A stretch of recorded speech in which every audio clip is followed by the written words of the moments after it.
Hi there, hope you're doing good. I thought that you have made a copy of file I just shared with you, but I think you didn't. So this is why you are sending me a request to access the file, but the file has not anymore.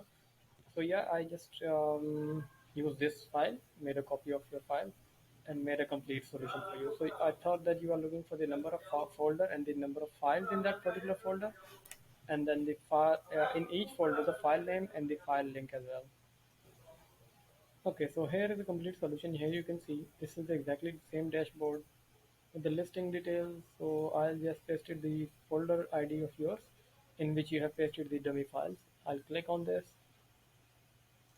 and this will surely generate the number of lists and the folders in here, which it has. Once it's done, you don't need to do anything. It will give you a complete listing of the folders. You just need to come here, give the folder link, click the generate ID. It will generate the URL and all the other details of the drive folders with the files. Once all done, you will see something here which is giving some error. Let me see. Why this one is giving an error?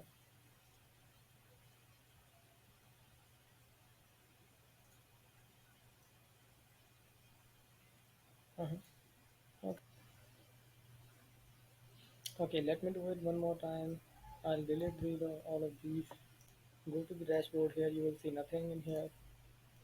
If you will click this, this will get generated automatically and you will see the listing of the folders as per your requirement. The folder, number of folder and the number of files within the folder. And then the folder, file name and the file link as well. So this is the upper part, this one, and these are the lower part. So in this folder with the subfolder, this is the file name and this is the link. In this folder you have 4 files. In this folder you have 2 files. In this folder you have 4 files. So that's it from my side. Thank you.